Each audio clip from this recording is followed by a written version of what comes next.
그들은 모두 저 임서윤을 만만하게 봤죠. 제가 억대 연봉을 받는다고 해서 온 가족의 현금 인출기가 되는 것이 당연하다고 생각했어요. 특히 제 시누이는 그 뻔뻔함의 극치를 보여줬죠. 대뜸 매달 200만 원씩 자기 아들 양육비를 달라고 하더군요.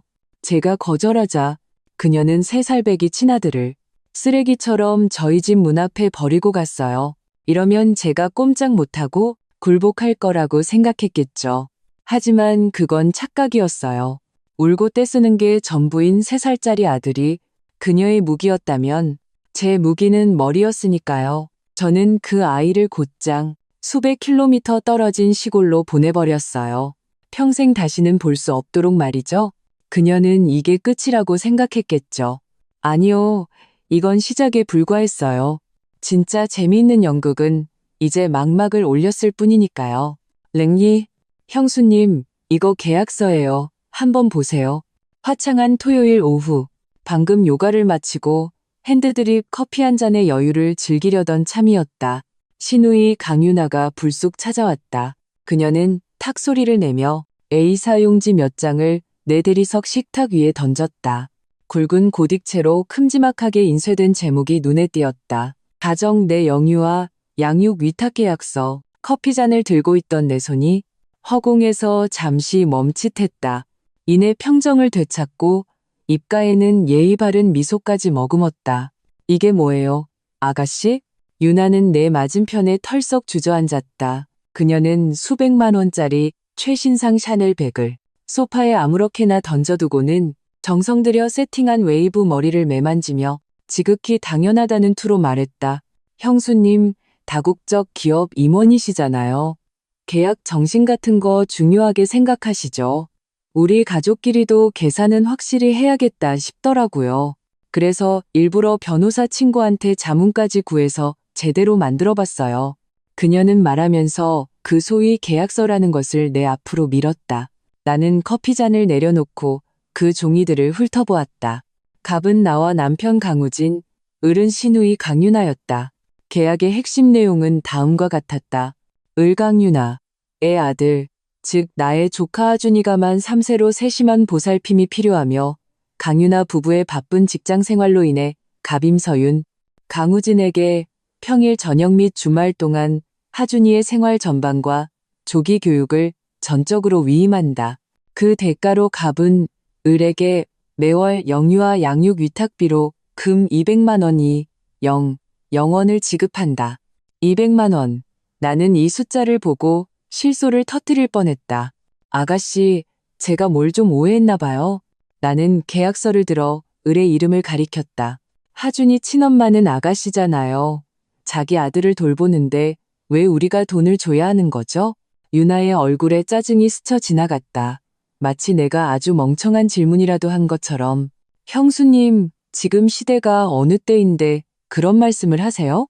전업주부의 노동에도 가치가 있는 거예요. 제가 하준이 때문에 제 커리어를 희생하고 승진 기회도 포기했어요. 매일 애한테만 매달려 있는데 이런 희생이 다 비용 아니겠어요? 이것도 가족이라서 특별 할인가로 쳐준 거예요. 밖에 나가서 베이비시터에 조기 교육까지 시키려면 월 400만 원은 우습다고요. 그녀는 마치 내가 엄청난 이득이라도 본 것처럼 당당하게 말했다. 나는 천천히 의자 등받이에 몸을 기댔다. 팔짱을 낀 채 차분한 눈빛으로 그녀를 바라보았다. 첫째, 하준이는 아가씨 아들이지 제 아들이 아니에요. 아이를 양육하는 건 아가씨와 박서방의 법적 의무죠. 둘째, 제가 알기로 아가씨는 임신한 후로 단 하루도 출근한 적 없는데 커리어 희생은 어디서 나온 말이죠? 아가씨 일상 경비, 지금 들고 있는 그 수백만 원짜리 가방 사는 돈 전부 제 남편, 즉 아가씨 친오빠가 주는 돈으로 쓰는 거 아니었나요? 남편 우진은 사람이 너무 좋았다. 특히 하나뿐인 여동생에게는 거의 모든 부탁을 들어주었다. 유나의 신혼집 아파트 계약금도 우리가 내주었고 남편 박준서의 직장도 내가 인맥을 동원해 알아봐 주었다. 그들이 매달 주택담보대출금을 갚지 못할 때도 우진이 몰래 계좌이체를 해주었다. 나는 이런 것들을 모른 척 눈 감아 주었다. 가정의 화목을 위한 양보라고 생각했다. 하지만 나의 관용이 상대의 탐욕을 키울 줄은 몰랐다. 유나의 얼굴이 순식간에 굳어졌다. 그녀는 목소리를 높였다. 형수님, 지금 무슨 뜻이에요? 오빠가 저를 아끼는 건 우리 남매 간의 우애 때문이에요. 형수님은 남인데 무슨 자격으로 이래라 저래라 하세요? 그리고 형수님은 억대 연봉이고 오빠 회사도 잘 나가는데 그깟 돈이 대수예요? 200만 원이면 형수님네한테는 그냥 외식 한 번 하는 돈이잖아요. 저희 좀 보태준다고 생각하면 안 돼요? 보태준다고요? 나는 냉소하며 그 황당한 계약서를 다시 밀어냈다. 우리가 보태준 게 적었나요? 유나 씨, 사람은 너무 욕심부리면 안 돼요. 이 200만 원 단 10원도 줄 수 없어요. 애 보는 게 힘들면 남편인 박서방한테 더 도와달라고 하든지 아니면 직접 밖에 나가서 일자리를 구해서 그 소위 노동의 가치라는 걸 실현해봐요. 내 말이 그녀의 자존심을 건드린 게 분명했다. 유나는 벌떡 일어나 얼굴이 새빨개진 채 내 코앞을 손가락으로 가리키며 소리쳤다. 임서윤 씨, 진짜 경우 없게 구시네? 우리 오빠도 아무 말 안 하는데 형수님이 뭔데 반대해요? 이 집 주인이 누구예요? 돈 좀 번다고 유세 떠는 거예요? 잘 들어요. 오늘 이 돈 주든 안 주든 무조건 내놔야 할 테니까. 어머, 그래요? 나는 여유롭게 그녀를 바라보며 비꼬는 투로 말했다. 내가 안 주면 어떻게 할 건지 궁금하네요. 유나는 나의 침착함에 완전히 격분한 듯했다.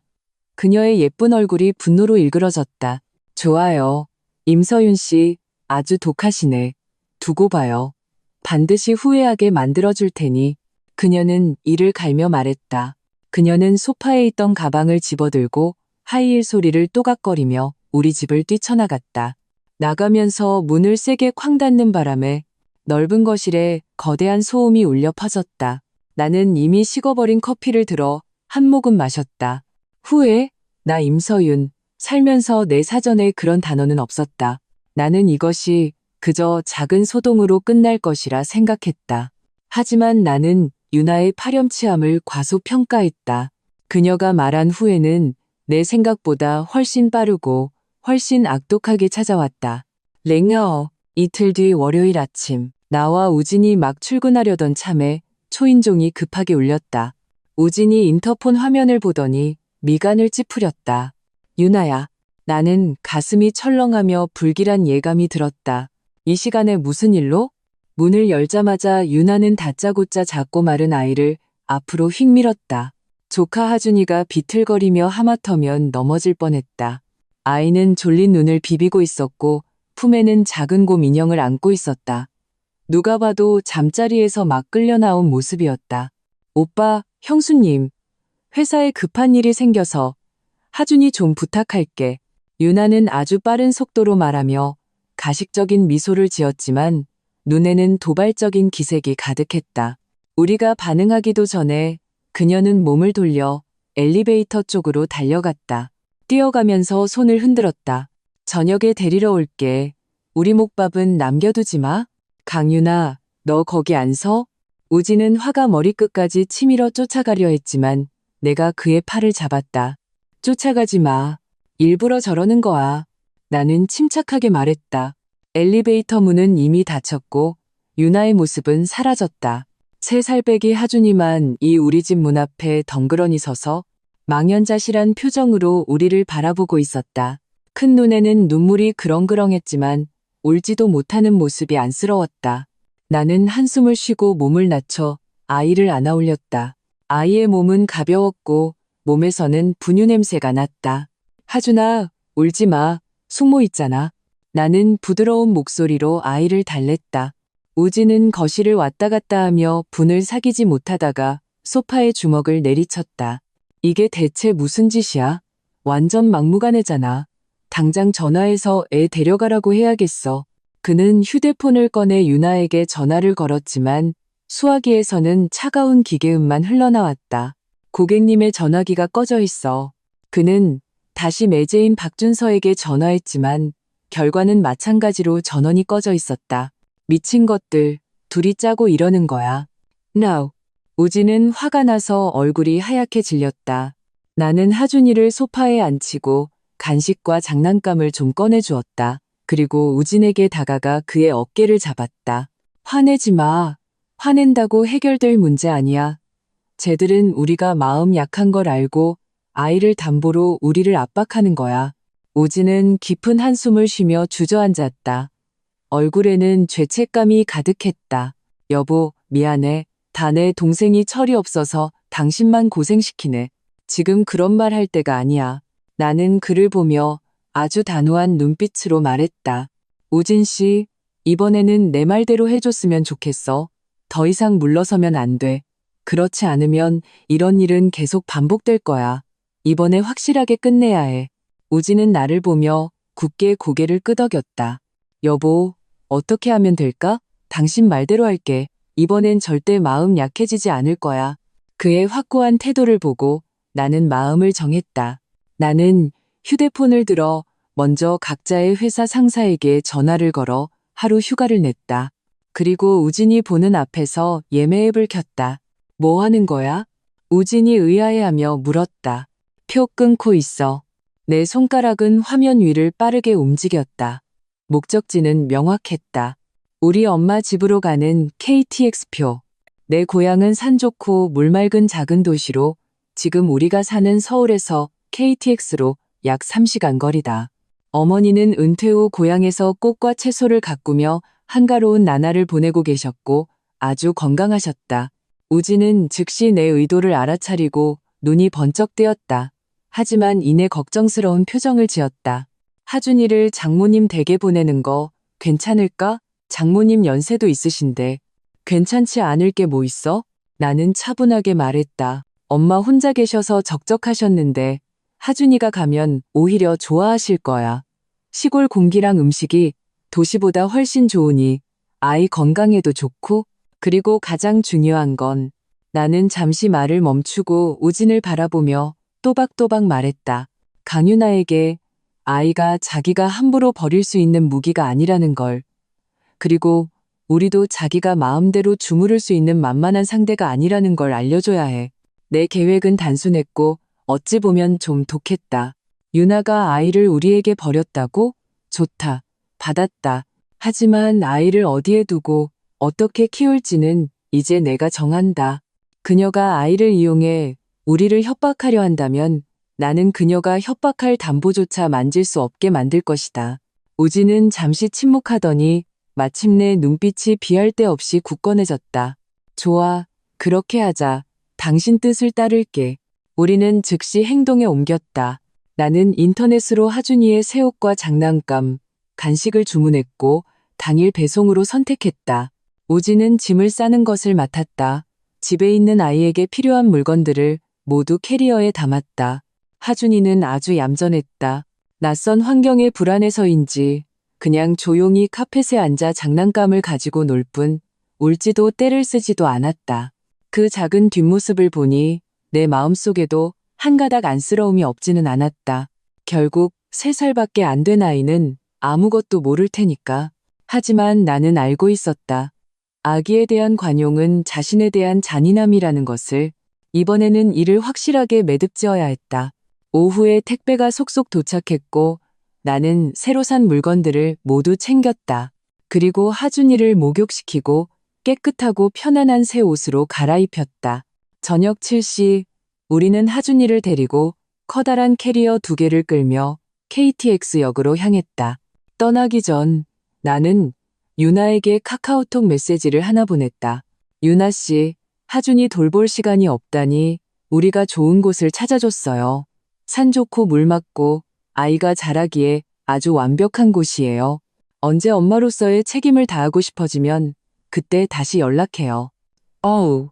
메시지를 보낸 후 나는 곧장 그녀와 박준서 그리고 늘 편파적인 시어머니까지 모두 차단해버렸다. 세상이 순식간에 조용해졌다. 빠르게 달리는 KTX 안에서 창밖으로 스쳐 지나가는 도시의 야경을 보며 우진이 내 손을 꽉 잡았다. 여보, 고마워. 나는 고개를 저으며 그의 어깨에 기댔다. 옆에서 새근새근 잠든 하준이를 보며 내 마음은 전례 없이 평온했다. 강윤아, 게임은 시작됐어. 부디 감당할 수 있길 바라. 링산 KTX는 심야에 도착했다. 어머니는 이미 출구에서 우리를 기다리고 계셨다. 우리를, 특히 내 품에서 잠든 하준이를 보시더니 얼굴에 놀라움이 가득했다.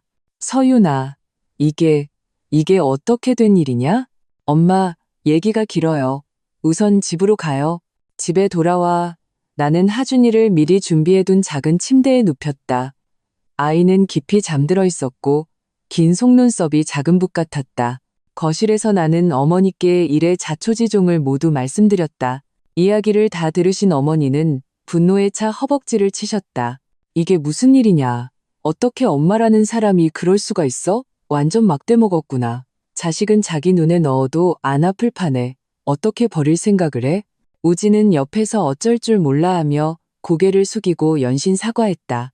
어머님 죄송합니다. 다 저희 집안 교육이 잘못된 탓입니다. 됐네? 자네도 그만하게.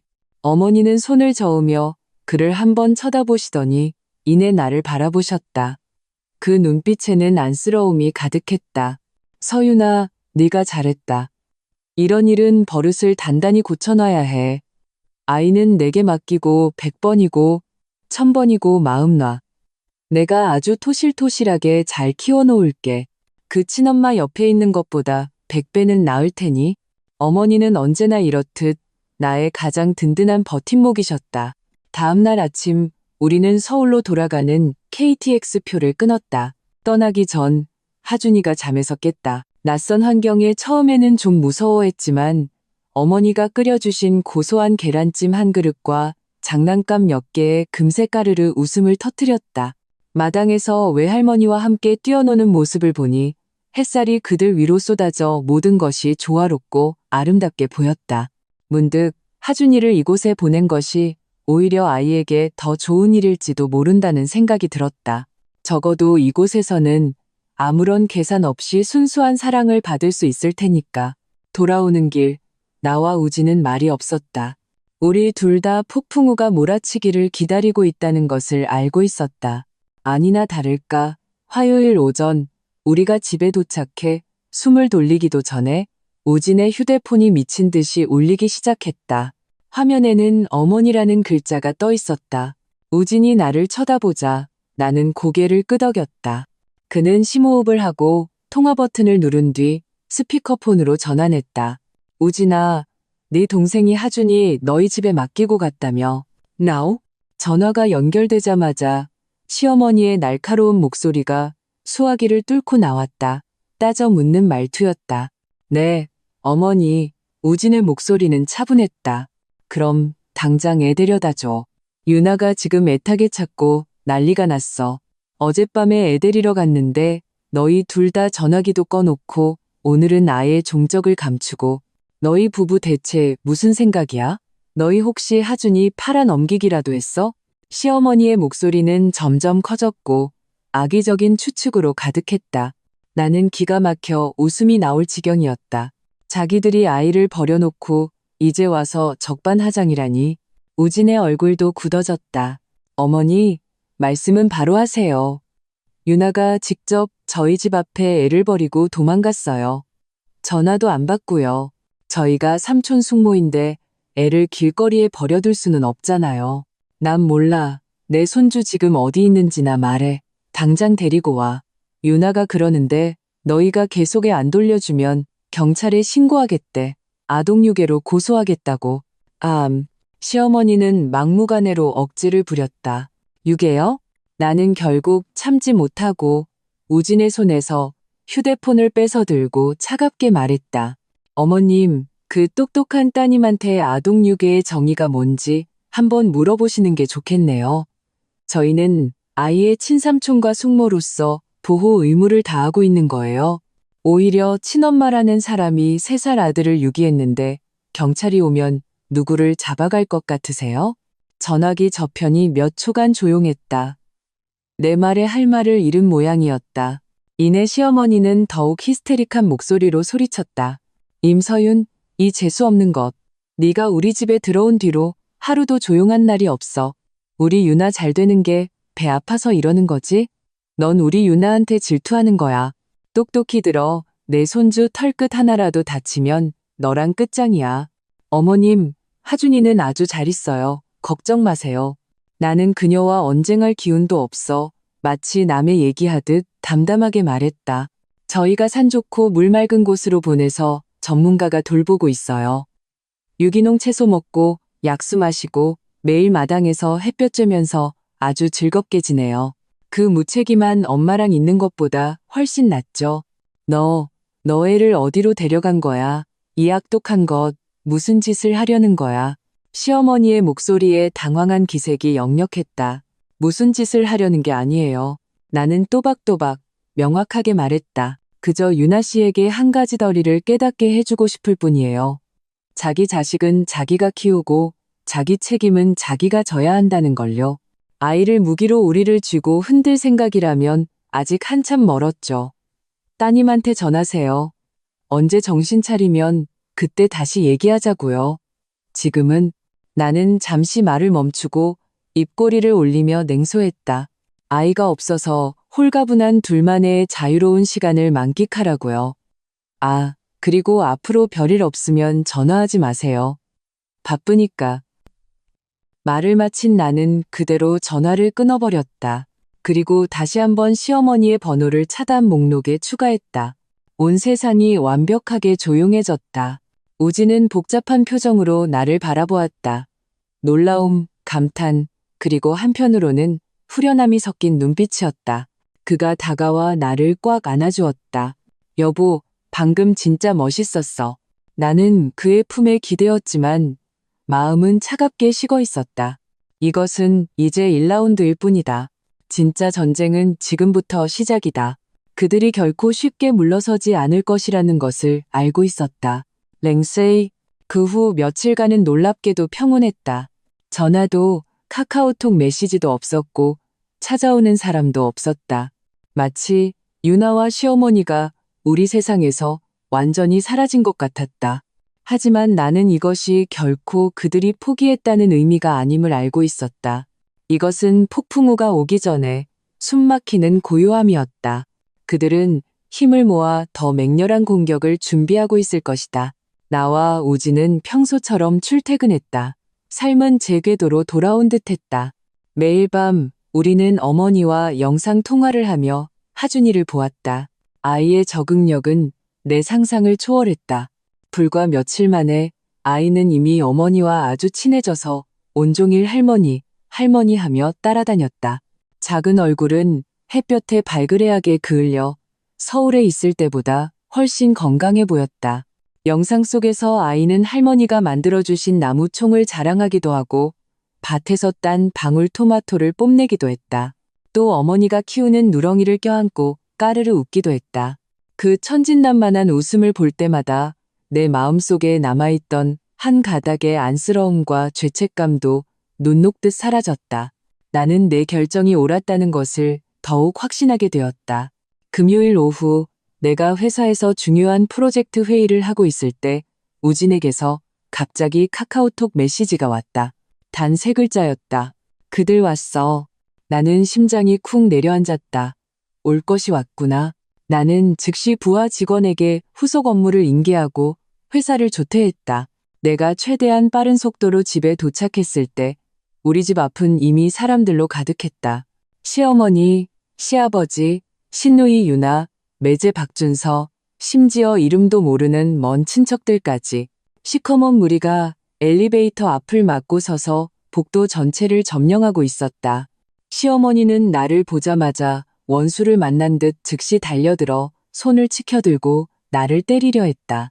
우진이 재빨리 나를 자기 뒤로 끌어당겨 시어머니의 손찌검을 막았다. 어머니, 뭐 하시는 거예요? 뭐 하긴. 우리 집안을 이 모양으로 만든 이 여우 같은 년을 때려 죽여야지. 시어머니는 화가 나서 온몸을 부들부들 떨며 내 코앞에 손가락질하며 욕설을 퍼부었다. 임서윤, 이 속이 시커먼 년. 내 손주 어디다 빼돌렸어. 당장 내놔. 유나도 옆에 서서 마치 하늘이 무너진 듯 서럽게 울고 있었다. 형수님, 제가 잘못했어요. 제가 그 200만 원 달라고 한 거 잘못했어요. 하지만 하준이는 죄가 없잖아요. 애가 겨우 3살인데 어떻게 그렇게 모질게 제 곁에서 떼어놓을 수 있어요? 제발 어디 있는지 말해주세요. 네, 제발요. 그녀의 연기는 눈물겨웠다. 상황을 모르는 이웃들이 펀펀 집에서 고개를 내밀고 우리를 향해 수군거렸다. 어머, 저 집 무슨 일이야? 글쎄, 며느리가 손주를 숨긴 것 같던데? 요즘 젊은 사람들은 정말 무섭다니까. 애를 가지고 화풀이를 하다니. 그 먼 친척들도 거들기 시작했다. 그래, 우진아, 내 아내가 너무 심했네. 어른들 사이에 무슨 일이 있든 애를 가지고 장난치면 안 되지. 얼른 애 돌려줘라. 유나가 저렇게 우는데 안 보이냐? 순식간에 나는 천하의 몹쓸 사람이 되었다. 나는 우진의 등 뒤에 서서 눈앞에 이 막장 드라마를 차갑게 지켜보았다. 특히 유나의 저 가련한 모습, 만약 내가 직접 겪은 일이 아니었다면 정말 그녀에게 속아 넘어갔을지도 모른다. 나는 우진의 뒤에서 걸어 나왔. 차분한 눈빛으로 모든 사람을 훑어본 뒤 유나에게 시선을 고정했다. 유나 씨, 연기 그만해요. 그 눈물, 나한테는 한 푼의 가치도 없으니까. 내 목소리는 크지 않았지만 모든 사람의 귀에 똑똑히 들렸다. 소란스럽던 복도가 순식간에 조용해졌다. 유나의 울음소리가 멎고 그녀는 믿을 수 없다는 표정으로 나를 쳐다보았다. 나는 천천히 그녀 앞으로 다가가 그녀의 눈을 똑바로 쳐다보며 또박또박 물었다. 내가 묻죠? 월요일 아침에 하준이를 우리 집 앞에 버리고 뒤도 안 돌아보고 간 사람, 당신 맞죠? 유나의 눈빛이 흔들렸다. 그녀는 더듬거리며 말했다. 그건 회사에 급한 일이 있어서. 급한 일이요? 나는 냉소하며 목소리를 갑자기 높였다. 무슨 급한 일이기에 당신이랑 당신 남편 휴대폰이 동시에 하루 종일 꺼져 있었죠? 무슨 급한 일이기에 저녁에 아들 데리러 오는 것도 잊어버렸고요. 당신이 말하는 그 급한 일이라는 게 혹시 여주 프리미엄 아울렛에 가서 하루 종일 쇼핑한 거 아니었나요? 나는 휴대폰을 들어 올렸다. 화면에는 유나의 인스타그램 캡처 화면이 선명하게 떠 있었다. 바로 그녀가 하준이를 유기한 그날 오후에 올린 게시물이었다. 위치 태그는 바로 그 아울렛이었다. 사진 속 그녀는 친구들과 활짝 웃고 있었고 주변에는 각종 명품 브랜드 쇼핑백이 산더미처럼 쌓여 있었다. 이 캡처 화면은 우진의 친구가 보내준 것이었다. 하늘이 도운 셈이었다. 유나의 얼굴이 샤 하고 새하얗게 질렸다. 그녀는 내가 이런 증거를 가지고 있을 거라고는 꿈에도 생각하지 못했을 것이다. 나는 그건 업무상 필요해서. 그녀는 여전히 헛된 변명을 늘어놓았다. 됐어요. 나는 단호하게 그녀의 말을 끊었다. 3살짜리 아들을 쓰레기처럼 버리고 자기는 먹고 마시고 즐기러 다녔으면서 이제 와서 눈물 콧물 흘리며 아들을 그리워하는 자애로운 어머니 연기를 하다니. 유나 씨, 역겹지 않아요? 내 말은 마치 따귀처럼 유나의 얼굴을 후려쳤다. 주변의 이웃과 친척들도 멍한 표정이었다. 여론의 방향이 바뀌기 시작했다. 뭐야, 자기가 애를 버린 거였어? 세상에 겉은 번지르르한데 속은 저렇게 시커멓다니. 시어머니는 상황이 불리해지자 즉시 달려들어 자기 보물 같은 딸을 감쌌다. 네가 거짓말하는 거야. 저거 다 조작한 거라고. 우리 딸은 그런 애가 아니야. 네가 손주 돌려주기 싫어서 일부러 더러운 물을 뿌리는 거잖아. 더러운 물을 뿌리는 건지 아닌지는 간단해요. 나는 그 친척들을 향해 큰 소리로 말했다. 아주버님, 형님들, 다들 사리분별하시는 분들이잖아요. 하준이는 저 집 아이고 사실 저라는 숙모가 이래라 저래라 할 일은 아니죠. 하지만 그들이 아이를 저한테 버렸으니 저는 아이의 안전과 건강을 책임질 의무가 있어요. 지금 아이는 저희 엄마 댁에서 아주 잘 지내고 있어요. 먹을 거, 마실 거, 사랑해주는 사람 다 있어요. 만약 정말로 아이가 보고 싶다면 부모로서의 성의를 보여주세요. 나는 잿빛이 된 유나와 박준서를 보며 천천히 내 조건을 제시했다. 첫째, 각서를 쓰세요. 앞으로 어떤 이유로든 아이를 다시는 유기하지 않고 부모로서의 책임을 다하겠다고요. 둘째, 유나 씨는 이전에 무리한 요구를 했던 행동에 대해 저에게 공개적으로 사과해야 합니다. 셋째, 나는 잠시 말을 멈추고 눈빛이 칼날처럼 날카로워졌다. 앞으로는 모든 경제적 지원을 끊겠습니다. 당신들 집대출금, 차알부금, 생활비 전부 당신들이 알아서 책임지세요. 우리는 단 10원도 더 주지 않을 겁니다. 내 조건이 나오자마자 시어머니가 가장 먼저 길길이 날뛰었다. 말도 안 돼. 이건 우리를 죽이려는 거잖아. No. 유나도 소리쳤다. 임서윤 씨, 당신이 뭔데? 우리 오빠 돈 내가 쓰겠다는데 무슨 상관이야? 그들의 추악한 몰골을 보니 내 마음속에 남아있던 마지막 정마저 사라졌다. 이 집의 안주인이 저니까요. 나는 우진을 보았고 우진은 굳건히 내 곁에 서서 내 손을 잡아주었다. 그의 행동은 이미 모든 것을 말해주고 있었다. 동의하지 않으셔도 돼요. 나는 그들을 둘러보며 차가운 어조로 말했다. 그럼 돌아가세요. 하준이는 평생 다시 볼 생각 마시고요. 말을 마친 나는 우진을 이끌고 집으로 들어가려 했다. 잠깐만요. 쉰 목소리가 들렸다. 매제 박준서였다. 처음부터 끝까지 메추라기처럼 움츠리고 있던 그 남자가 마침내 고개를 들었다. 그의 얼굴은 창백했고 눈빛에는 갈등과 고통이 가득했다.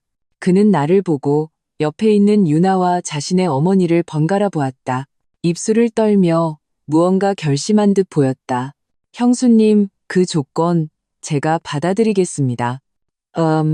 그의 말이 떨어지자마자 유나와 시어머니는 벼락이라도 맞은 듯 믿을 수 없다는 표정으로 그를 쳐다보았다. 박준서, 당신 미쳤어. 그리고 나는 박준서의 눈빛 깊은 곳에서 스쳐 지나가는 절망과 해방감을 민뇌하게 포착했다. 나는 문득 이 일이 내가 생각하는 것보다 훨씬 더 복잡할지도 모른다는 것을 깨달았다. 그 200만 원 뒤에는 어쩌면 더 큰 비밀이 숨겨져 있을지도 모른다. 내 심장이 쿵 하고 내려앉았다. 링우, 박준서, 너 지금 제정신이야? 왜 저 여자 말을 들어줘? 유나는 비명을 지르며 박준서의 팔을 잡아 흔들었다. 가련한 척하던 위장은 순식간에 산산조각 나고 억척스러운 본 모습이 드러났다. 시어머니도 달려와 박준서의 코를 가리키며 욕을 퍼부었다. 이 쓸모없는 놈, 등신 같은 자식. 내 딸이 정말 눈이 삐었지. 너 같은 놈한테 시집 가다니. 말 한마디 제대로 못하는 놈. 두 여자의 히스테리에도 불구하고 박준서는 평소와 달리 물러서지 않았다. 그는 그저 묵묵히 모든 것을 받아내고 있었다. 그리고는 붉게 충혈된 눈으로 나를 보며 쉰 목소리로 다시 한번 말했다. 형수님, 약속할게요. 각서도 쓰고 사과도 할게요. 앞으로 오빠한테 돈 달라는 말도 안 할게요. 제발, 제발, 하준이만 돌려주세요. 그의 말투에는 애원에 가까운 비굴함이 묻어났다. 이건 너무 이상했다. 박준서는 비록 성격이 유약하지만 뼛속까지 자존심이 강한 사람이었다. 오늘 이렇게 많은 친척과 이웃 앞에서 저 자세로 나오는 데는 분명 다른 이유가 있을 것이다. 나는 즉시 대답하지 않고 시선을 유나에게로 돌렸다. 나는 박준서가 그 말을 한 후 유나의 비명과 욕설 속에 감추기 어려운 공포가 섞여 있다는 것을 발견했다. 그녀는 무엇을 두려워하는 걸까?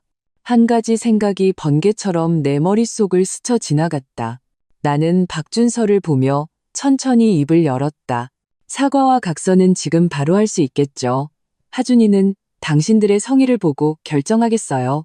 너, 무슨 성의요? 박준서가 다급하게 물었다. 간단해요. 나는 손가락 2개를 펴보였다. 첫째, 유나 씨는 제대로 된 직장을 구하세요. 정규직으로 전환되면 그때 아이를 돌려보낼게요. 자기 앞가림도 못하는 엄마에게 아이를 맡길 수는 없으니까요. 둘째, 내 눈빛은 더욱 날카로워졌다. 나는 유나를 뚫어지게 쳐다보며 말했다. 유나 씨, 그 200만 원을 요구했던 진짜 이유를 여기 있는 모든 사람들 앞에서 솔직하게 말하세요. 이 말이 나오자마자 유나의 얼굴에서 핏기가 싹 가셨다. 종이처럼 새하얗게 변했다. 그녀는 반사적으로 한 걸음 물러서며 눈빛을 피하고 고개를 저었다. 나는 진짜 이유 같은 거 없어요. 그냥 생활비에 보태 쓰려고. 그래요? 나는 한 걸음씩 다가갔다. 그냥 생활비에 보태 쓰려고 그렇게 큰 소동을 벌이고 심지어 친아들까지 버렸다고요? 유나 씨, 그 말을 누가 믿을 것 같아요? 내 목소리는 높지 않았지만 마치 묵직한 망치처럼 모든 사람의 심장을 두드렸다. 모든 사람의 시선이 유나에게 쏠렸다. 시어머니도 뭔가 이상하다는 것을 눈치챈 듯했다. 그녀는 소리 지르는 것을 멈추고 의아한 표정으로 자기 딸을 보았다. 유나야, 대체 무슨 일이냐? 어서 말해봐. 난 할 말 없어요. 유나의 목소리에는 이미 울음이 섞여 있었다. 하지만 이번에는 연기가 아니었다. 진짜 공포였다. 그녀가 그럴수록 나는 내 추측이 맞다는 것을 더욱 확신했다. 나는 계속 침묵하던 우진을 향해 눈짓을 보냈다. 우진은 즉시 내 뜻을 알아차렸다. 그는 앞으로 나아가 박준서의 팔을 잡고 그를 한쪽으로 데려가 낮게 물었다. 준서야, 대체 무슨 일이야? 형한테 솔직하게 말해봐. 우리 가족이잖아. 무슨 어려운 일이든 형이 같이 해결해 줄게. 넌 우진의 온화하고 진솔한 태도는 박준서의 심리적 방어선을 무너뜨리는 마지막 지푸라기가 된 듯했다. 180cm가 넘는 그 남자가 갑자기 쿵 소리를 내며 무릎을 꿇었다. 그는 나에게도 우진에게도 무릎을 꿇은 것이 아니었다. 자신의 부모님과 장모님을 향해서였다. 아버지, 어머니, 죄송합니다. 그리고 그는 다시 우진을 향해 울먹이며 말했다. 형님, 저도 형님께 죄송합니다. 이 갑작스러운 장면에 모든 사람들이 경악했다. 유나는 비명을 지르며 달려가 박준서를 일으키려 했다. 뭐 하는 거야? 일어나, 이 등신아. 하지만 박준서는 마치 온 힘을 다한 듯 바닥에 굳게 무릎을 꿇고 있었다. 그는 고개를 들었다. 얼굴은 눈물과 절망으로 범벅이 되어 있었다. 그는 유나를 보았다. 그 눈빛에는 고통과 실망이 가득했다. 그리고 또박또박 말했다. 유나야, 이제 그만 속여. 우리 더 이상 갚을 능력이 없잖아. 안하이, 갚을 능력? 뭘 못 갚아? 시어머니가 예리하게 핵심 단어를 포착하고 추궁했다. 박준서는 눈을 감았다. 마치 결심을 굳힌 듯 떨리는 목소리로 그 자리에 있던 모든 사람을 충격에 빠뜨릴 한마디를 내뱉었다. 사채요. 저희 2억 원이 넘는 사채를 썼어요. 이자가 눈덩이처럼 불어서 이제는 갚을 수가 없어요. 쿵하는 소리와 함께 내 머릿속이 하얘졌다. 사채? 2억 원? 나는 재빨리 유나를 쳐다보았다. 그녀는 바닥에 주저앉아 잿빛 얼굴을 하고 있었다. 마치 영혼이 빠져나간 사람처럼 북도는 죽음과 같은 정적이 흘렀다. 모든 사람들이 이 충격적인 소식에 할 말을 잃었다.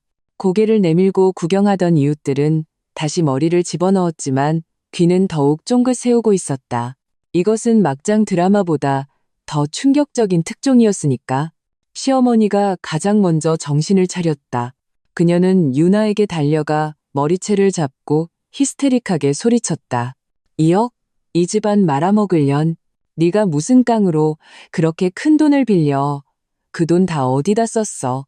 나 가방 사고, 옷 사고, 그리고 인터넷 방송 BJ한테 별풍선 쏘느라. 유나는 어머니의 폭력에 마침내 무너져 내렸다. 울면서 모든 것을 털어놓았다. 알고 보니 그녀는 소위 청담동 며느리 모임에 끼기 위해 미친 듯이 명품을 사들여 자신을 치장했고 허영심을 채우기 위해 한 남자 BJ에게 수천만 원을 썼다. 돈이 부족하면 사채를 썼고 한 구멍을 막기 위해 다른 구멍을 뚫었다. 결국 2억 원이 넘는 눈덩이가 되어버린 것이다. 그 200만 원 양육비는 생활비에 보태려는 것이 아니었다. 매달 불어나는 고금리 이자를 갚기 위해 생각해낸 꼼수였다. 그녀는 아이를 나에게 버리면 내가 분명 마음이 약해져 굴복할 것이라고 생각했다. 그녀는 모든 사람을 자기 계산 속에 넣었지만 단 한 사람, 나를 잘못 계산했다. 진실이 밝혀졌다. 나는 눈앞에 이 혼란스러운 장면을 보며 그저 황당하고 아이러니할 뿐이었다. 허황된 허영심 때문에 그녀는 자신뿐만 아니라 자신의 가정도 파괴했다. 바로 그때 박준서의 휴대폰이 갑자기 울렸다. 그는 떨리는 손으로 전화를 받았다. 전화기 저편에서 거친 남자의 목소리가 들려왔다. 그 소리는 복도 전체에 울려 퍼질 정도로 컸다. 박준서 씨, 돈 준비됐어? 오늘까지 돈 안 갚으면 내가 당신 아들 유치원에 가서 직접 데리고 갈 테니까 알아서 해. 전화 속 협박은 마치 찬물을 끼얹은 듯 모든 사람을 얼어붙게 했다. 유나는 아들이라는 두 글자를 듣고 갑자기 정신이 든 듯했다. 그녀는 벌떡 일어나 미친 사람처럼 내게 달려와 다리를 붙잡고 울부짖었다. 형수님, 형수님, 제가 잘못했어요. 제가 정말 잘못했어요. 제발, 제발 하준이 좀 살려주세요. 걔네들 사채업자들이에요. 무슨 짓이든 할 놈들이라고요. 제발 하준이 어디 있는지 알려주세요. 제가 가서 지켜야 해요. 제발요. 그녀는 마침내 두려움을 알게 된 것이다. 하지만 나는 그저 그녀를 내려다볼 뿐 눈빛은 얼음처럼 차가웠다. 이제 와서 하준이가 당신 아들이라는 걸 알았나 보네? 늦었어. 나는 천천히 내 다리를 빼내며 그녀의 절망적인 얼굴을 보고 또박또박 말했다. 유나 씨, 잘 들어요. 하준이, 당신은 못 찾아. 그 사람들도 못 찾고. 당신이 하준이를 우리 집 앞에 버리고 간 그 순간부터 당신은 이미 하준이의 엄마가 될 자격을 잃었어. 나는 더 이상 그녀를 보지 않고 우진을 이끌고 사람들의 충격과 복잡함, 경멸이 섞인 시선 속에서 현관문을 열고 안으로 들어갔다. 쾅하는 소리와 함께 문을 닫았다. 모든 울음소리, 저주, 혼란을 문 밖으로 차단했다. 세상은 마침내 조용해졌다. 하지만 나는 알고 있었다. 문 밖의 폭풍은 이제 막 시작되었을 뿐이라는 것을. 그리고 내가 직접 일으킨 이 폭풍은 이 썩어 빠진 가정을 완전히 파괴한 후 다시 세울 것이다. 링리오. 문 밖에서는 귀신이 곡하는 듯한 소리가 한참 동안 계속되었다. 시어머니의 저주, 유나의 애원, 그리고 사채업자의 참을성 없는 고함 소리까지. 결국 누군가 경찰에 신고했고 경찰이 출동했다. 가정불화와 불법 채권 추심 혐의로 그들은 모두 경찰서로 연행되었다. 나와 우진은 거실 소파에 앉아 아무 말도 하지 않았다. 거대한 통유리창 밖으로 도시의 불빛이 하나둘 켜지며 은하수처럼 반짝였지만 우리의 복잡한 마음속까지 비추지는 못했다. 여보, 우진이 마침내 입을 열었다. 목소리에는 피로와 미안함이 가득했다. 미안해. 나는 고개를 저으며 그의 손을 잡았다. 당신이 미안할 거 없어. 미안해야 할 사람은 당신이 아니야. 그가 내 손을 더욱 꽉 잡았다. 내 뼈가 으스러질 것 같은 힘이었다. 나는 단지 일이 이렇게 될 줄은 몰랐어. 2억이라니 어떻게 그럴 수가 있지? 그의 목소리에는 비통함과 믿을 수 없다는 감정이 섞여 있었다. 탐욕과 허영심이 눈을 가린 거죠. 나는 차분하게 분석했다. 그녀는 자기가 만들어낸 명품 인생의 꿈속에 살면서 현실과 환상을 구분하지 못하게 된 거예요. 우리가 과거에 그녀에게 베풀었던 관용도 그녀를 타락시킨 촉매제가 되었고요. 그렇다. 우리 모두에게 책임이 있었다. 우진의 깊은 남매에 나의 모른 척 눈 감아주기. 모든 것이 유나의 욕망을 눈덩이처럼 불어나게 했고 결국 통제 불능 상태에 이르러 모두를 심연으로 끌어들였다. 그래서 이번에는 내가 쾌도난마처럼 끊어내야 해. 나는 우진의 눈을 보며 비할 데 없이 단호한 태도로 말했다. 우진 씨, 이 일에 우리는 관여하면 안 돼. 우진의 몸이 굳어졌다. 나는 그가 무슨 생각을 하는지 알고 있었다. 한쪽은 피를 나눈 동생, 다른 한쪽은 천문학적인 빚과 사채업자의 위협. 그가 정말로 모른 척할 수는 없을 것이다. 정말로 신경 쓰지 말자는 뜻이 아니야. 나는 목소리를 낮췄다. 내 말은 돈은 단 10원도 주면 안 된다는 뜻이야. 만약 우리가 이 돈을 갚아주면 그 결과가 어떨지 알잖아. 우진은 침묵했다. 결과는 뻔했다. 그녀는 아무런 교훈도 얻지 못할 것이다. 그저 하늘이 무너져도 오빠가 막아줄 것이라고 생각할 뿐이다. 이번이 2억이면 다음은 20억이 될 수도 있다. 이것은 밑 빠진 독이다. 우리가 채울 수도 없고 채워서도 안 된다. 나는 문제의 핵심을 정확히 짚었다. 그럼 어떻게 해? 그 사채업자들, 경찰에 신고해야지. 나는 단호하게 말했다. 경찰이 처리하게도 사채 자체에도 불법적인 요소가 많고 폭력적인 채권 추심은 명백한 범죄 행위야. 법의 심판을 받게 해야 해. 유나와 박준서도 마찬가지야. 그들은 성인이고 자기가 저지른 잘못은 스스로 책임져야 해. 감옥에 가든 파산 신청을 하든 그건 그들이 받아야 할 대가야. 내 말은 냉정했고 심지어 비인간적으로 들릴 수도 있었다. 하지만 그래야만 이 독버섯을 완전히 잘라낼 수 있었다. 우진은 고통스럽게 눈을 감았다. 이마에 핏줄이 툭툭 튀었다. 나는 이 결정이 그에게 얼마나 어려운지 알고 있었다. 하준이는? 그가 마침내 물었다. 목소리가 미세하게 떨렸다. 이것이 그가 가장 걱정하는 것이었다. 하준이는 우리가 키워. 나는 망설임 없이 말했다. 이 일이 완전히 해결되면 아이를 데려오자. 만약 유나와 박준서가 이 일로 감옥에 가거나 양육할 능력이 없어지면 정식으로 입양 절차를 밟는 거야. 그럼 이제부터 하준이는 우리 아들이 되는 거지. 이 말을 듣고 우진은 번쩍 눈을 떴다. 충격받은 표정으로 나를 보았다. 나는 그에게 미소를 지으며 고개를 끄덕였다. 나는 예전부터 생각해왔어. 우리가 결혼한 지 몇 년이 지나도 아이가 없는 건 어쩌면 하준이를 기다리는 운명이었을지도 몰라. 하준이는 착한 아이고 더 나은 미래를 누릴 자격이 있어. 우진의 눈시울이 순식간에 붉어졌다. 그는 나를 힘껏 껴안았다. 턱을 내 머리 위에 기댄 채 감격에 겨워 몸을 미세하게 떨었다. 여보, 고마워, 고마워. 수많은 말이 결국 이 세 글자로 압축되었다. 나는 느낄 수 있었다. 이 순간 그의 마음속 저울이 완전히 기울었다는 것을. 그는 마침내 그 썩어빠진 수렁에서 벗어난 것이다. 우리는 의견 일치를 보았다. 그날 밤 우진은 경찰서로 향했다.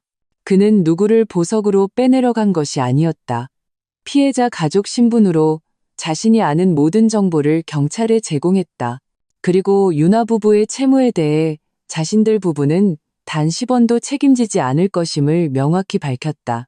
동시에 하준이의 현재 상황에 대해서도 경찰에 알렸다. 아이는 현재 안전하며 단지 사채업자들의 괴롭힘을 피하기 위해 잠시 지방의 친척 집에 보내두었다고 설명했다. 경찰은 이를 이해하고 기록했다. 그 후 일주일간 세상은 마치 빨리 감기 버튼을 누른 것처럼 급박하게 돌아갔다. 유나와 박준서의 채무 문제는 눈덩이처럼 불어나며 실체가 드러났다. 2억 원이 아니었다. 각종 위약금과 수수료를 더해 총액은 이미 3억 원을 넘어섰다. 그들 명의의 아파트는 계약금만 낸 상태라 가치가 없었고 곧 은행과 여러 대부업체로부터 공동소송을 당해 자산 보전 절차에 들어갔다. 사채업자들은 아이를 찾지 못하고 경찰의 경고까지 받자 화살을 시댁으로 돌렸다. 그들은 시부모님 댁으로 쳐들어가 벽에 붉은 레커로 빚 갚아라라는 글씨를 휘갈겨 썼고 유나가 돈을 빌릴 때 찍었던 사진들을 사방에 붙여놓았다. 평생 체면을 중시하며 살아오신 두 분은 이 충격을 감당하지 못하고 곧 병석에 누우셨다. 집안의 친척들도 사건의 진상을 알게 된 후 모두 선을 긋기 시작했다.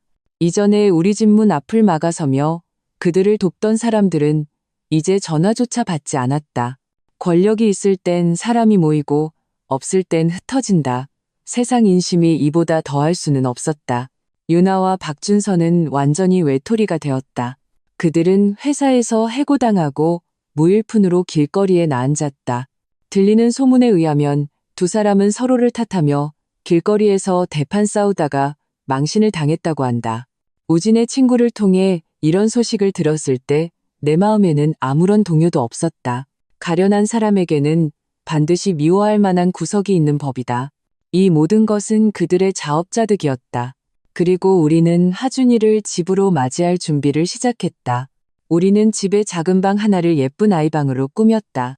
새로운 작은 침대, 책상, 그리고 벽 한가득 그림책을 채웠다. 모든 것이 좋은 방향으로 나아가고 있었다. 나는 이 폭풍이 유나 부부의 완전한 몰락으로 끝날 것이라고 생각했다. 하지만 나는 몰랐다. 한 사람의 아기에는 바닥이 없다는 것을, 모든 것이 마무리될 것이라고 생각했을 때 나는 어머니로부터 한 통의 전화를 받았다. 전화기 너머 어머니의 목소리는 전례 없는 당황과 공포로 가득했다. 서윤아, 큰일 났어. 하준이가 없어졌어. 랭치, 엄마, 진정하시고 천천히 말씀해 보세요. 대체 어떻게 된 거예요? 내 심장이 순식간에 보이지 않는 손에 꽉 쥐어진 듯 했다. 혈액이 순간적으로 굳어버리는 것 같았다. 전화기 저편에서 어머니는 울음 섞인 목소리로 끊어질 듯 사건의 경위를 설명하셨다. 불과 30분 전, 어머니는 하준이를 데리고 아파트 단지 앞 공원에서 놀고 있었다. 하준이는 다른 아이들과 함께 미끄럼틀을 타고 있었고, 어머니는 옆 벤치에 앉아 지켜보고 있었다. 갑자기 한 여자가 다가와 길을 물었고, 아주 친절하게 어머니를 붙잡고 몇 분간 이야기를 나눴다. 그리고 다시 고개를 돌렸을 때 미끄럼틀에는 이미 하준이의 모습이 없었다. 어머니는 공원 전체를 뒤지고 보이는 사람마다 물어봤지만 아무도 하준이를 보지 못했다고 했다. 다 내 탓이야. 내가 낯선 사람이랑 이야기를 하는 게 아니었는데 다 내 탓이야. 어머니는 전화기 너머로 자책하며 오열하셨다. 엄마 탓 아니에요. 우선 당황하지 마시고 바로 경찰에 신고하세요. 나는 억지로 냉정을 유지하며 머리를 빠르게 굴렸다. 저랑 우진 씨 지금 바로 내려갈게요. 절대 당황하지 마시고 집에서 저희 기다리세요. 전화를 끊고 나는 즉시 우진에게 상황을 알렸다. 우진의 얼굴이 샤하고 하얗게 질렸다.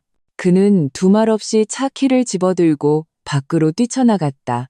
KTX역으로 가는 길에 내 손은 계속 떨렸다. 누가 하준이를 데려갔을까? 사채업자? 아니다. 그들은 이미 경찰의 경고를 받았다. 그리고 그들의 목표는 돈이지 3살 배기 아이가 아니다. 아이를 데려가는 것은 그들에게 너무 위험이 크고 이득은 적다. 그렇다면 남은 가능성은 단 하나뿐이다. 내 머릿속에는 극도의 증오로 일그러진 유나의 얼굴이 떠올랐다. 그녀다. 분명 그녀다. 그녀는 우리를 찾지 못하고 돈도 얻지 못했다. 궁지에 몰린 그녀는 마지막이자 가장 악독한 수단으로 자신의 친아들을 이용하려 한 것이다. 그녀는 하준이를 이용해 우리를 협박하며 마지막 발악을 하려는 것이다. 그 생각에 등골이 오싹해졌다.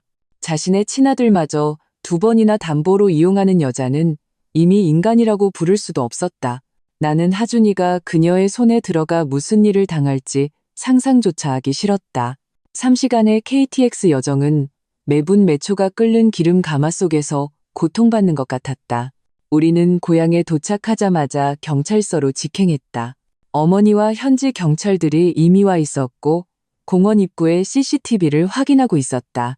CCTV 화면은 흐릿했지만 어머니가 길을 묻는 여자와 이야기하는 동안 야구 모자와 마스크를 쓴 한 남자가 재빨리 미끄럼틀 뒤에서 하준이를 안아들고 길가에 세워져 있던 번호판 없는 검은색 승용차에 올라타 사라지는 모습을 명확히 볼 수 있었다. 모든 과정은 30초도 채 걸리지 않았다. 길을 묻던 여자는 명백한 공범이었다. 저놈들이야. 저놈들이 틀림없어. 우진은 CCTV 화면을 보며 눈이 벌개져 주먹으로 책상을 내리쳤다. 경찰은 즉시 수사에 착수했다. 차량 정보와 이동 경로의 CCTV를 추적하기 시작했다. 바로 그때 내 휴대폰이 울렸다. 모르는 번호였다. 나는 통화 버튼을 누르고 스피커폰으로 전환했다.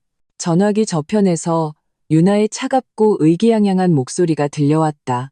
형수님, 별일 없으시죠?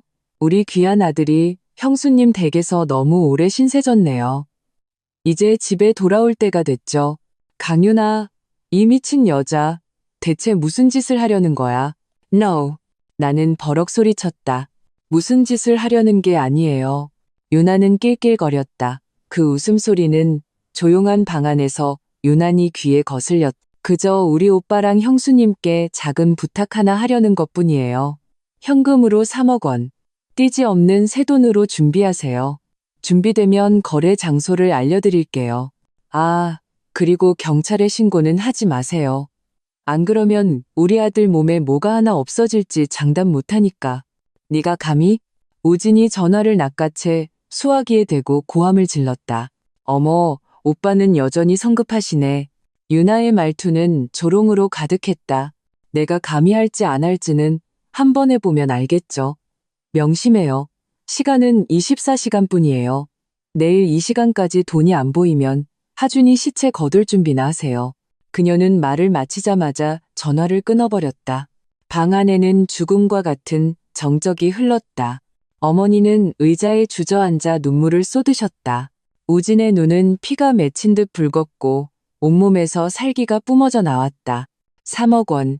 그녀는 자기 친아들을 납치해서 우리에게 3억 원을 요구했다. 이 여자는 완전히 미쳤다.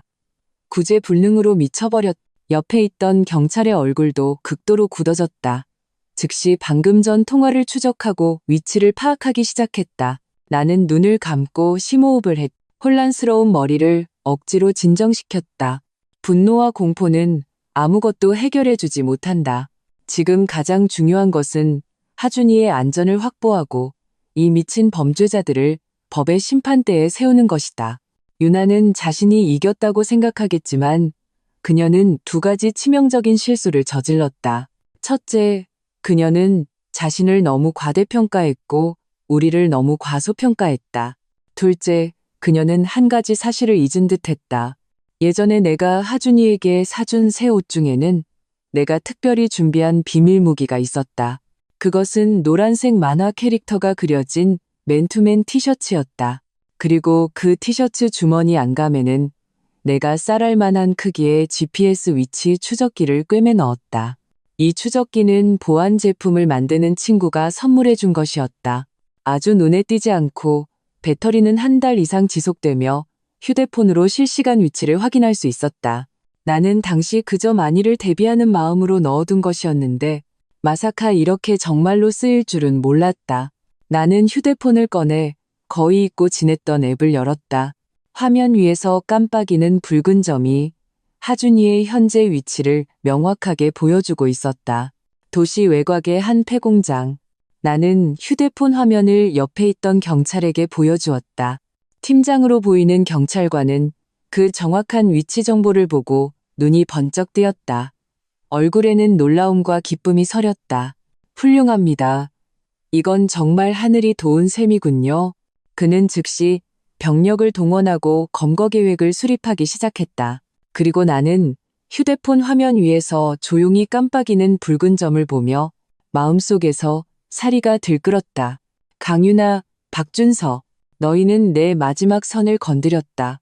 이번에는 너희를 사회적으로 매장시키는 것뿐만 아니라 피해 대가를 치르게 해주겠다. 하늘에 길이 있어도 너희는 가지 않고 지옥의 문이 없는데도 스스로 기어들어왔구나. 림바, 밤은 묵처럼 어두웠다. 폐공장 안에는 코를 찌르는 화학약품과 곰팡이가 섞인 냄새가 자욱했다. 나와 우진은 경찰 지휘 차량에 앉아 드론이 보내오는 실시간 화면을 뚫어지게 쳐다보고 있었다. 화면 속 폐공장 2층의 낡은 창고 안은 불빛이 희미했다. 유나와 박준서가 있었고 험상궂게 생긴 다른 남자 2명도 있었다. 아마도 그들이 고용한 공범, 즉 CCTV에서 하준이를 데려간 자들일 것이다. 하준이는 의자에 묶여 있었고 입은 테이프로 막혀 있었다. 작은 얼굴에는 눈물 자국이 가득했고 눈에는 공포가 서려 있었다. 이 장면을 본 내 심장은 칼에 베인 듯 아팠다. 우진은 분노에 차 온몸을 부들부들 떨며 손톱이 살을 파고들 정도였다. 야, 저것들 진짜 돈 줄까? 한 남자가 참을성 없다는 듯 유나에게 물었다. 걱정 마, 무조건 줘. 유나의 얼굴에는 병적인 흥분이 감돌았다. 우리 오빠는 나를 제일 아끼고 우리 형수는 위선적인 성녀거든. 감히 안 줄 리가 없어. 돈 받으면 우리 바로 뜨는 거야. 외국 가서 잘 먹고 잘 살자고. 그럼 저 꼬마는 어떡할 건데? 다른 남자가 하준이를 가리키며 험악한 눈빛으로 물었다. 유나의 얼굴에 잠시 망설임이 스치더니 이내 악랄하게 변했다. 그때 가서 같이 처리해버려. 뒷감당할 거 남기면 안 돼. 처리한다고? 박준서는 이 말을 듣고 구석에서 벌떡 일어났다. 믿을 수 없다는 표정으로 그녀를 쳐다봤다. 강윤아, 너 미쳤어? 우리 아들이잖아. 아들? 유나는 냉소하며 박준서를 경멸하는 눈빛으로 쳐다보았다. 쟤 아니었으면 우리가 이 지경까지 왔겠어? 지금은 3억 원으로 바꿔먹을 쓸모라도 있지. 돈 받고 나면 쟤는 그냥 짐덩어리야. 이등신아, 아직도 상황 파악이 안 돼? 너, 이 악독한 년. 박준서는 분노에 차 온몸을 떨며 그녀에게 달려들려 했다. 두 남자가 즉시 그를 막아서 바닥에 꼼짝 못하게 눌렀다. 시끄러워. 돈 받고 나서 어떻게 할지는 너희끼리 알아서 해. 지휘 차량 안에서 우리와 모든 경찰들은 이 대화를 똑똑히 들었다. 짐승 같은 년, 자기 아들까지 죽이려고 해. 우진은 주먹으로 차창을 내리쳤다. 호랑이 눈에는 눈물이 맺혔다. 나는 그의 차가운 손을 잡았다. 내 눈빛은 얼음처럼 차가웠다. 강윤아, 너는 이미 인간이기를 포기했구나. 작전 개시. 지휘관의 명령과 함께 주변에 매복해 있던 특공대원들이 표범처럼 소리 없이 폐공장 안으로 진입했다. 창고 안의 네 사람은 여전히 일확천금의 꿈에 빠져 위험이 닥쳐오는 것을 전혀 눈치채지 못하고 있었다. 창고 문이 발길질 한 번에 부서지고 실탄을 장전한 특공대원들이 물밀듯이 들어왔을 때 그들은 모두 경악했다. 움직이지 마. 경찰이다. 유나의 얼굴에 떠있던 의기양양함과 흥분은 순식간에 굳어졌다. 그 자리에는 극도의 공포와 불신만이 남았다. 그녀는 우리가 경찰에 신고했을 뿐만 아니라 이렇게 빨리 이곳을 찾아낼 것이라고는 꿈에도 생각하지 못했을 것이다. 두 남자는 저항하려 했지만 순식간에 특공대원들에게 제압당했다. 박준서는 바닥에 주저앉아 잿빛 얼굴을 하고 있었다. 마치 이 결말을 이미 예상했다는 듯이 한 여경이 신속하게 다가가 하준이 몸에 밧줄을 풀고 입에 붙은 테이프를 떼어주었다. 으아응. 자유를 되찾은 하준이는 찢어지는 듯한 울음을 터뜨렸다. 나는 더 이상 참지 못하고 차 문을 열고 달려갔다. 우진이 그 뒤를 바싹 따랐다. 우리가 창고 안으로 뛰어들어갔을 때 본 것은 바로 이런 광경이었다. 유나와 그녀의 공범들은 바닥에 꼼짝없이 눌려 차가운 수갑이 채워져 있었다. 그리고 하준이는 여경의 품에 안겨 숨이 넘어갈 듯 울고 있었다. 하준아, 내 목소리를 듣고 하준이가 고개를 들었다. 우리를 보자 울음이 더욱 커졌다. 아이는 여경의 품에서 벗어나려고 발버둥치며 짧은 다리로 비틀거리며 우리에게 달려왔다. 숙모, 삼촌, 나는 아이를 힘껏 껴안았다. 눈물이 걷잡을 수 없이 터져나왔다. 괜찮아, 아가. 이제 괜찮아. 숙모 여기 있잖아. 우진도 몸을 낮춰 우리 둘을 함께 껴안았다. 일곱척 장정이 아이처럼 서럽게 울었다. 바닥에 수갑이 채워진 채 이 광경을 보던 유나의 눈에서 악독한 원망이 뿜어져 나왔다. 그녀는 미친 개처럼 히스테릭하게 나를 향해 욕설을 퍼부었다. 임서윤, 이게 같은 년, 다 너 때문이야. 네가 날 이렇게 만들었어. 내가 죽어서도 널 가만두지 않을 거야. 나는 하준이를 안고 천천히 일어섰다. 그녀를 내려다보는 내 눈빛에는 분노가 아닌 얼음처럼 차가운 무관심만이 있었다. 강윤아, 네가 틀렸어. 널 이렇게 만든 건 내가 아니야. 너 자신의 끝없는 탐욕과 허영심이지. 자기 친아들까지 도박판에 패로 쓰는 너는 이미 모든 것을 잃었어. 나는 더 이상 그녀를 보지 않고 놀란 가슴을 쓸어내리는 하준이를 안고 우진과 함께 이 더러운 곳을 떠났다. 뒤에서는 유나의 점점 더 광기 어린 저주와 경찰차의 날카로운 사이렌 소리가 울려 퍼졌다. 나는 그녀의 인생이 완전히 끝났다는 것을 알고 있었다. 그녀를 기다리는 것은 법의 가장 엄중한 심판일 것이다. 링저우, 하준이의 사건은 그 성격이 매우 악질적이어서 곧 재판이 열렸다. 납치, 공갈 등 여러 죄목이 병합되어 유나는 최종적으로 징역 15년을 선고받았다. 두 공범도 주범으로 인정되어 10년 이상의 징역형을 선고받았다. 박준서는 마지막 순간에 아이를 보호하려는 의지가 있었고 모든 범행을 자백한 점이 참작되어 공범으로 인정, 징역 5년을 선고받았다. 시어머니는 판결 결과를 듣는 순간 그 자리에서 졸도하여 병원으로 실려갔다. 깨어난 후에는 마치 20년은 늙어버린 듯 하룻밤 사이에 백발이 성성했다. 한때 기세등등하고 뼛속까지 편애로 가득했던 그 노인은 마침내 자신의 실패한 가정교육에 대해 가장 참혹한 대가를 치렀다. 그리고 이 모든 것은 더 이상 우리와 상관없는 일이 되었다. 폭풍이 지나간 후 삶은 마침내 평온을 되찾았다. 우리가 가장 먼저 한 일은 하준이의 양육권 변경 신청이었다. 유나와 박준서가 모두 수감되어 양육 의무를 이행할 수 없게 되었기 때문에 우리는 하준이의 가장 가까운 혈연으로서 순조롭게 법적 보호자가 되었다. 이제부터 하준이는 우리의 아들이었다. 우리는 아이의 이름을 강서준으로 바꾸었다. 애칭은 여전히 하준이었다. 과거의 아픈 기억을 잊고 늘 생각하고 사랑받기를 바라는 마음에서였다. 하준이는 이번 납치 사건으로 인해 큰 충격을 받아 밤마다 악몽에 시달렸다. 우리는 아이를 데리고 최고의 아동심리 상담사를 찾아갔다. 나와 우진도 거의 모든 시간을 아이와 함께 보냈다. 나는 회사에 6개월 장기 휴가를 신청했고 우진도 회사 업무를 부사장에게 맡겼다. 우리는 하준이를 데리고 내 고향 그 산 좋고 물 맑은 작은 도시로 돌아갔다. 어머니는 무사히 돌아온 외손자를 보고 한참 동안 아이를 껴안고 오셨다. 고향에서의 나날은 소박하고 따뜻했다. 매일 우리는 하준이와 함께 논두렁을 달리고 개울가에서 물고기를 잡고 마당에서 별을 보았다. 어머니는 아이에게 온갖 맛있는 음식을 해주셨고 우진은 아이의 전용 말이 되어 집 앞뒤를 뛰어다녔다. 하준이의 얼굴에는 하루가 다르게 웃음꽃이 피어났다. 아이는 점차 그 끔찍했던 경험을 잊고 다시 천진난만한 아이로 돌아왔다. 6개월 후 우리는 아이를 데리고 도시로 돌아왔다. 하준이는 유치원에 다니기 시작했고 자기 친구들도 생겼다.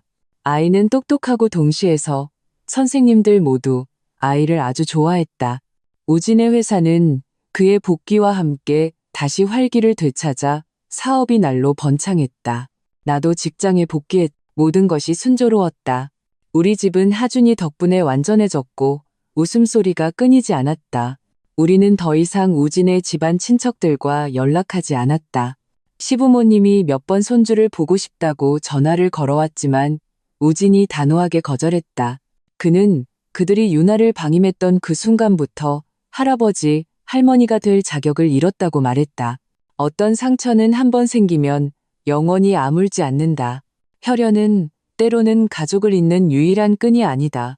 사랑과 존중이야말로 진정한 끈이다. 시간이 흘러 5년이 지났다. 하준이는 잘생긴 꼬마 신사로 자랐다. 똑똑하고 착하고 책임감도 강했다. 학교에서는 굵기 개항을 맞는 모범생이었고 우리 마음속에서는 가장 큰 자랑거리였다. 우리는 아이에게 출생의 비밀을 숨기지 않았다. 아이가 철이 든 후 우리는 아이가 이해할 수 있는 방식으로 모든 것을 이야기해 주었다. 아이는 이야기를 다 듣고 한참 동안 말이 없었다. 그리고 우리를 안으며 말했다. 아빠, 엄마, 고맙습니다. 두 분만이 제 유일한 가족이에요. 그 순간 나는 내가 했던 모든 일이 가치 있었다고 느꼈다. 나는 우리의 삶이 계속 이렇게 평온하고 행복할 것이라고 생각했다. 그러던 어느 날 나는 교도소에서 걸려온 한 통의 전화를 받았다. 박준서였다. 그는 교도소에서 모범수로 지내 감형을 받아 다음 주에 출소한다고 했다. 그리고 그는 하준이를 한번 만나고 싶다고 했다. 전화를 끊고 나서 내 마음은 한동안 진정되지 않았다. 박준서가 출소한다. 이 소식은 잔잔한 우리 삶에 던져진 돌멩이처럼 잔잔한 파문을 일으켰다. 저녁에 나는 이 사실을 우진에게 알렸다. 우진은 한참 동안 침묵하더니 한숨을 쉬었다. 하준이를 보고 싶어 하는 것도 당연한 일이겠지. 어쨌든 하준이의 친아버지니까. 그럼 만나게 해줘야 할까? 내가 물었다. 그건 우리가 결정할 문제가 아니야.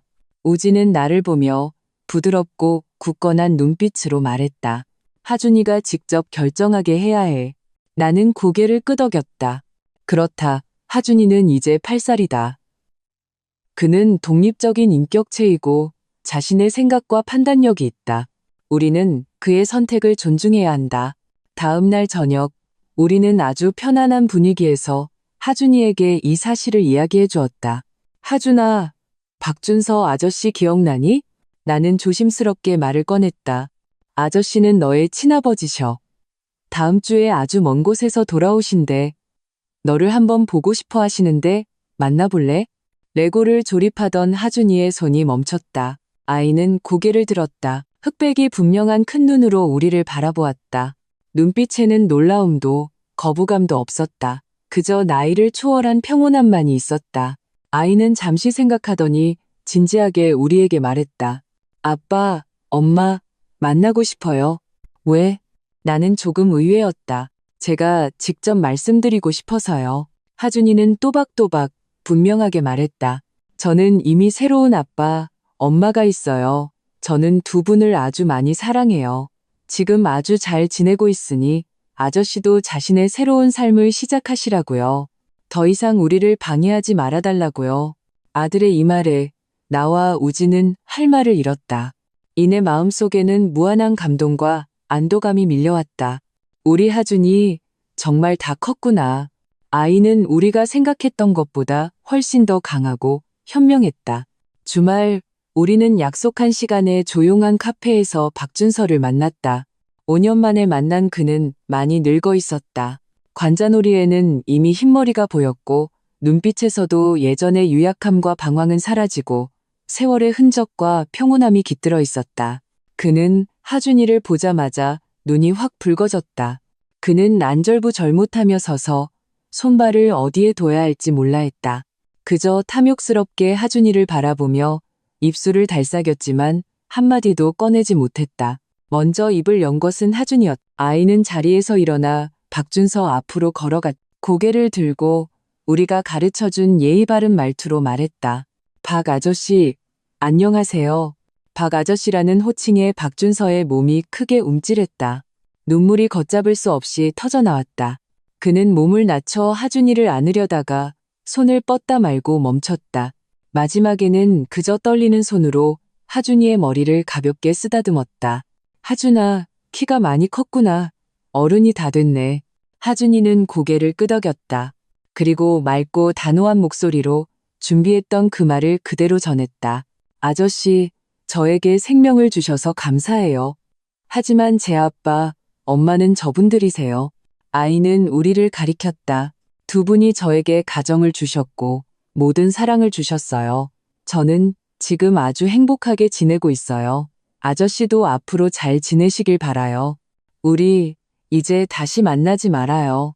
아이의 말은 때로는 가장 아프고 가장 직설적이다. 박준서는 그 말을 다 듣고 온몸을 떨더니 이내 우는 것보다 더 슬픈 미소를 지었다. 그는 눈물을 닦고 고개를 끄덕였다. 쉰 목소리로 말했다. 그래, 그래. 아저씨가 내 말 들을게. 아저씨가 너한테 미안했다. 그는 품에서 낡은 나무 인형을 꺼내 하준이에게 건넸다. 이건 내가 안에 있을 때 직접 깎은 거야. 기념으로 너한테 줄게. 하준이는 그것을 받아들고 그에게 고맙다고 말했다. 할 말은 다 끝났다. 박준서는 일어섰다. 하준이를 깊이 바라보았다. 마치 그의 모습을 마음속에 새기려는 듯이. 그리고 우리를 향해 몸을 돌려 깊이 고개를 숙였다. 형님, 형수님, 감사합니다. 하준이를 이렇게 훌륭하게 키워주셔서 감사합니다. 옛날 일은 제가 정말 죄송했습니다. 이 은혜는 평생 갚지 못할 겁니다. 저 가보겠습니다. 말을 마친 그는 다시는 뒤돌아보지 않고 단호하게 카페를 떠나 인파 속으로 사라졌다. 그의 쓸쓸한 뒷모습을 보며 내 마음은 만감이 교차했다. 어쩌면 5년의 수감 생활이 정말로 그를 변화시켰을지도 모른다. 부디 그가 정말로 새로운 삶을 시작할 수 있기를. 돌아오는 길, 하준이는 계속 그 나무 인형을 손에 쥐고 말이 없었다. 내가 물었다. 하준아, 괜찮아? 아이는 고개를 들어 나에게 환한 미소를 지어 보였다. 엄마, 저 괜찮아요. 그냥 제가 옳은 일을 했다는 생각이 들어요. 나는 아이의 머리를 쓰다듬고 아이를 꽉 껴안았다. 그래, 내 아들. 너는 옳은 일을 했어. 인생은 끊임없는 선택과 이별의 여정이야. 잘못된 것을 떠나보내야만 옳은 것을 만날 수 있는 법이지. 집에 돌아오니 석양의 마지막 빛이 통유리 창을 통해 거실 가득 쏟아지고 있었다. 따뜻하고 아름다웠다.